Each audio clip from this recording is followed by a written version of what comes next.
Hello and welcome to the Kentucky Today podcast. I'm Lawrence Smith, the editor of Kentucky Today. Well, did you know that teenagers are allowed to legally bet in Kentucky? Well, it's true. And this week I talked to Richard Nelson of the Commonwealth Policy Center about his push to raise the age limit for sports betting in Kentucky from 18 to 21 and why that's important. I think both of us would agree, ideally, we'd like to see sports betting reversed and made probably illegal again. But short of that, you're calling for some guardrails around it. So specifically an age limit of 21. Talk about why you want to do that. Why 21? Why the age limit? Yeah, that's correct, Lawrence. There are 39 states that have legalized some form of sports betting. Most of those states have a 21-year-old age limit. Kentucky is one of 7 that does not have that age limit. We allow 18-year-olds to gamble here in the Commonwealth. The reason why we're concerned about it is because 18-year-olds do not fully understand or can comprehend really what they're doing, the risks involved. Younger people are more dangerous, more risky. And this is what the studies show, that they just do, their brains are not fully developed.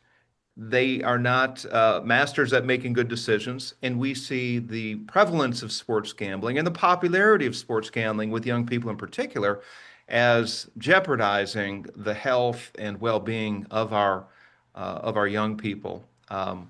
Lawrence, there was a study that's found in the National Institute of Health. It was a Great Britain study titled Gambling in Young Adults Aged 17 to 24, a population-based study. It's a little bit dated. It was in 2020, but this is what they say. Young people are known to be at risk of problems with gambling because of cognitive immaturity, such as illusions of control over outcomes and poor understanding of statistical probability. These can lead to chasing losses, a common gambling problem. In adolescence, executive function is not fully developed, which increases impulsivity and risk-taking behaviors. This immaturity and self-regulation can increase the frequency of placing bets impulsively, especially in-game sports betting. So we have one study here in a medical journal. There are other studies out there as well that point to the vulnerability, again, of those under 21 to sports gambling. And by the way, Lawrence, this is the same reason why we keep those under 21 from alcohol or tobacco. Their brains aren't fully formed. They have not mastered good decision-making skills, and they don't fully understand the effects of engaging in particular behavior. And this is why we are in favor of a bill in our Kentucky legislature that would restrict sports gambling to the age of 21. That's where I was going next. You wrote in the piece that we posted on Kentucky Today that you can't buy alcohol, can't buy tobacco until you're 21. Do you consider sports gambling to be as addictive? I think the research shows that that's the case. Now, not everybody's going to develop an addiction or compulsivity, but a certain percentage will. And the numbers increase for younger people, again, just because of what I shared with that medical journal report. Executive function isn't fully formed. Young people's brains haven't fully developed, and they can't appreciate the risks that they're taking. You know, one thing I found interesting is in the column I wrote that you posted in Kentucky Today, I pointed to another study done by the NCAA of 3,500 college students aged 18 to 22, and they were trying to figure out the impact that sports gambling was having on campus with those college-age students. One of the things that they found was that a high percentage of college students believed that they could beat the odds, that they had some kind of insight, regardless of the statistics. And I found that fascinating because these are supposed to be bright people, Lawrence. The college students know math and they understand statistics, and yet they had this belief that they were going to somehow beat the odds, and that led to them risking money that they didn't have in some cases. Totally fascinating. And again, I think that, by the way, corroborates this other study I just mentioned that their executive function is not fully developed. And you point out that this is particularly dangerous for young men. Why so? Yeah, I think there's a lot going on with that. I think at one level, young men are aggressive. They want adventure, and vicariously, those who have not made a sports team, they can kind of live out their fantasy. They can bet on the games and root for their team, and there's a little risk involved. I think at one level, that's going on, and there are other people who've talked in depth about that. But there's probably some other things too. It's something they can do with their peers. Guys generally are more sports engaged than young women. Not totally across the board, but this is one thing that guys do together. And when it comes to gambling or betting on sports, it's something that's more common with the male population. Uh, this is one reason why there are fantasy leagues. Fantasy football is a big thing, and often it involves gambling. And we're seeing more and more it's young men involved with that than young women. Do you think the gambling apps, the FanDuel, DraftKings, do you think they intentionally target young men? Absolutely, they do. Absolutely, no question about it. They know their market. They know how to get these young men to subscribe to that app, and it's a huge industry, by the way. The sports betting bookmakers, if you will, are raking in billions of dollars, or at least billions are wagered. Their profits, Lawrence, are in the millions. And they really are targeting that younger population. They know that if they can get young people involved with gambling, just get their foot in the door, they're going to have a customer in some cases for life if they don't develop an addiction. Because for those who do develop addictions, they're not going to be around to gamble very long. And because if you lose all your resources, you don't have money to gamble. And that's one of our great concerns is you're dealing with, and this is strong, what I'm going to say, but it's a predatory industry. They prey on the hopes of people. In this case, we're talking about young people. They prey on the hopes of young people, and they don't deliver. The reality with gambling, with big gambling, and I'll use that term, is that they make pie in the sky promises. They promise fun and entertainment and excitement. But the reality is that the majority of people aren't striking it rich. The majority of the people are losing on these bets. And that's one reason why the Commonwealth Policy Center is so opposed to big gambling getting its foot into Kentucky. And in this case of sports gambling, we're pushing back and saying, hey, young people do not need to be on your radar. You do not need to be marketing to them. In fact, they should not even be allowed to gamble because of the vulnerabilities there that we just talked about. It's cliche, but it's true. The house always wins, that's for sure. You talked about earlier, you mentioned college athletics. Do you think raising the age limit could help mitigate some of the potential problems, in fact, problems we're already seeing among college athletes and sports betting? I think so. One of the problems with college athletics is that you have student athletes on campus with other students who are betting on the games. And that's a recipe for disaster because you've got, I'll just reference an NCAA study. In 2023, they found that 36% of Division I men's basketball student athletes reported experienced social media abuse related to sports betting in the past year. So that's a couple years old, still very relevant to this conversation. The study goes on to say that nearly 1 in 3 reported interacting with a student on campus who had bet on their team. Okay, so let's stop right there and unpack this.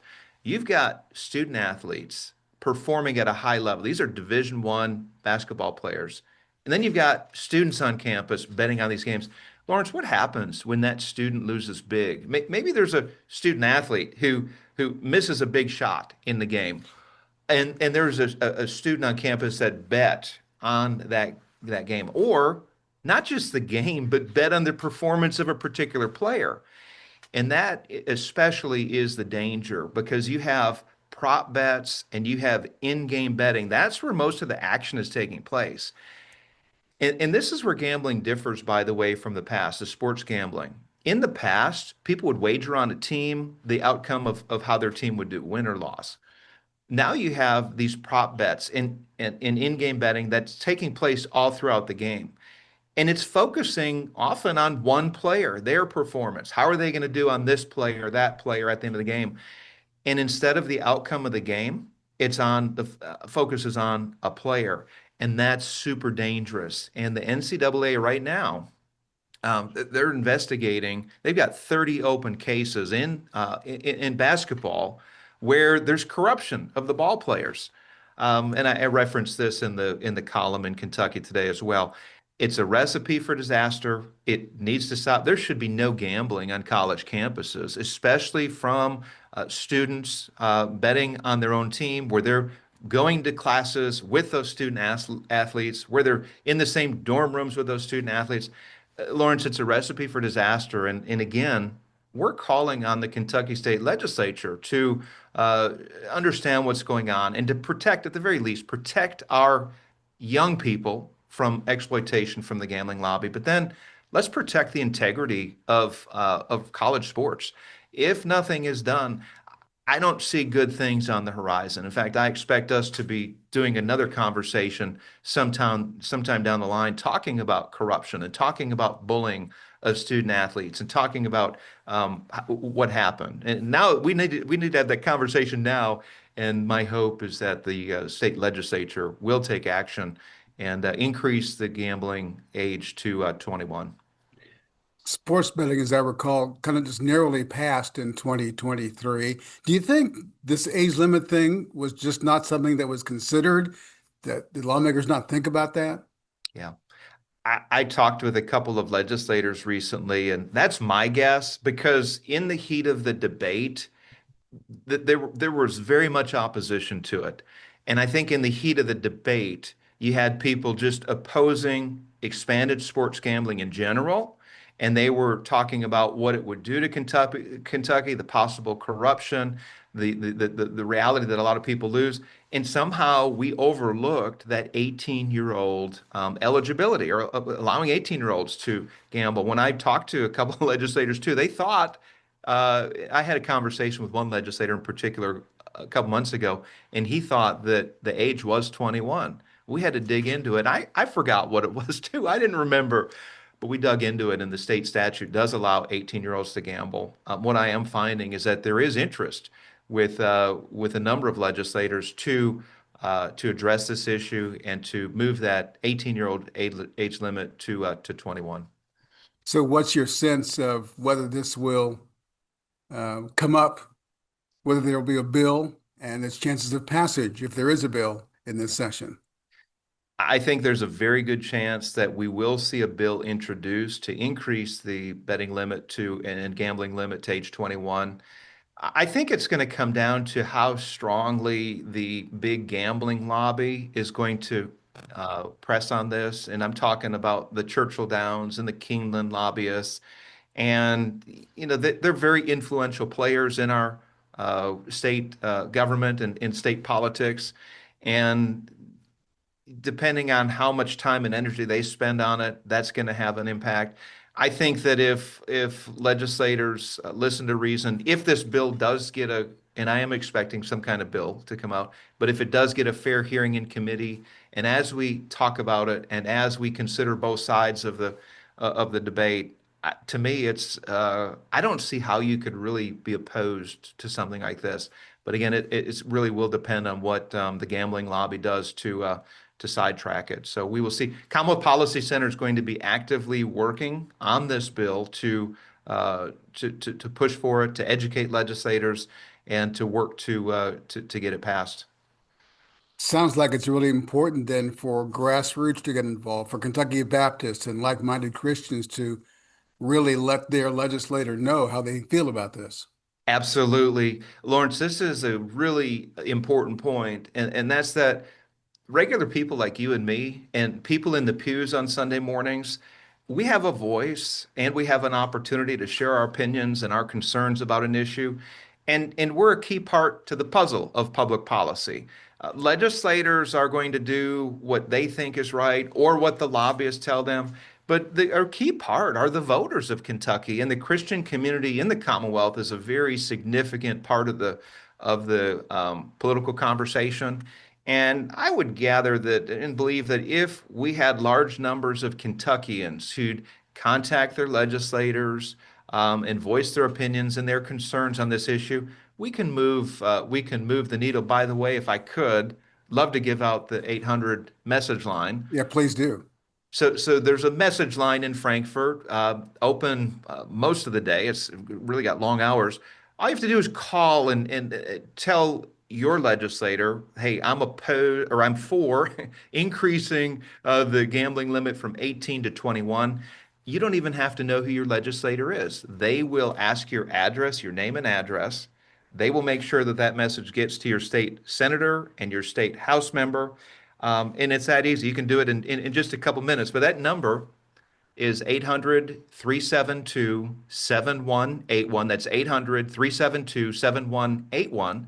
And just leave a message for your legislators, your House member, your Senate member, and tell them that you want to see the gambling limit on sports betting increase from 18 to 21.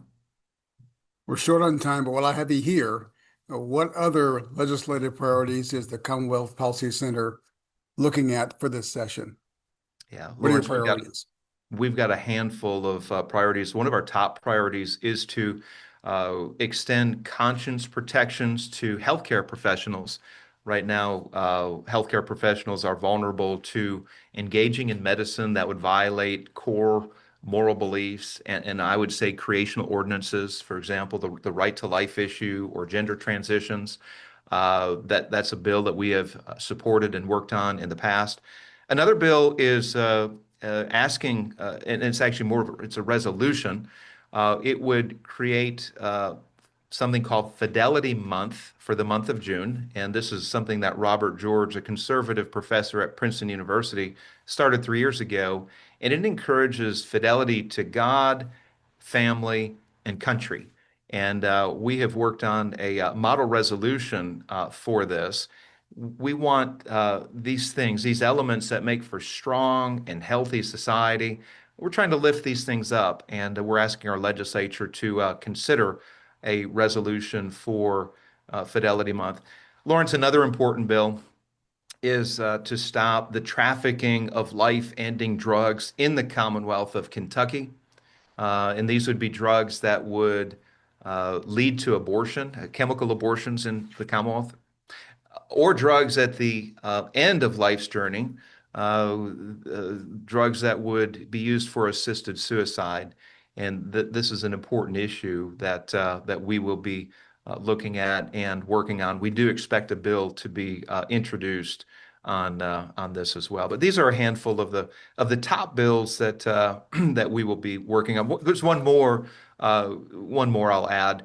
The banning of DEI, diversity, equity, and inclusion policies in K through 12 public education. I talked with a legislator recently. I actually interviewed her on my podcast, Senator Lindsay Titchener, and she has sponsored a bill that would stop really what are discriminatory race-based policies in K through 12 public education. So that's another bill that we'll be working on as well.